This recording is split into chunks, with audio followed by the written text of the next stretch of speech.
Welcome to Shriji food. આજે આપણે બનાવીશું તીખી ચટણી, જે આપણે અલગ અલગ પ્રકારના ચાટ, સેન્ડવિચ, પાણીપુરી બધાની સાથે સર્વ કરી શકીએ છીએ. અને આપણે એને સ્ટોર કરવી હોય તો સ્ટોર કઈ રીતે કરવી એ પણ હું તમને બતાવીશ.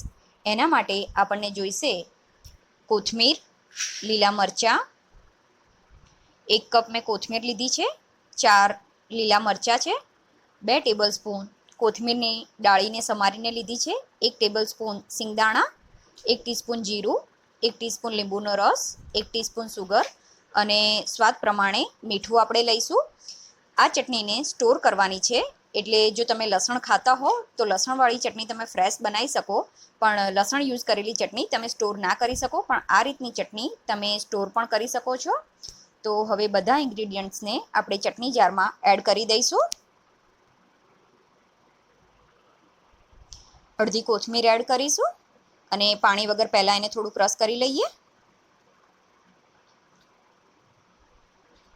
હવે આ રીતનું ક્રશ થાય એ પછી બાકીના ઇન્ગ્રીડિયન્ટ્સ અને 1 ટેબલ સ્પૂન જેટલું પાણી એડ કરીને આપણે આને ક્રશ કરી લઈશું.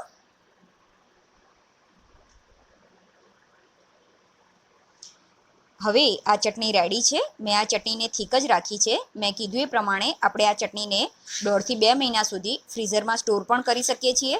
એટલે જો તમને અમુક પ્રકારના ચાટમાં પતલી ચટણી જોઈતી હોય તો જ્યારે યુઝ કરવી હોય ત્યારે જ આમાં પાણી એડ કરીને એને પતલી કરી દેજો. આ રીતની ચટણીને તમે ફ્રીઝરમાં 1.5 થી 2 મહિના સુધી અને ફ્રીઝમાં 1 વીક સુધી સ્ટોર કરી શકો છો. આ રીતની ચટણી આપણે અલગ અલગ પ્રકારના ચાટ, પકોડી, સેન્ડવિચ બધાની સાથે સર્વ કરી શકીએ છીએ. આઈ હોપ તમને મારો આ વિડીયો પસંદ આવ્યો હશે.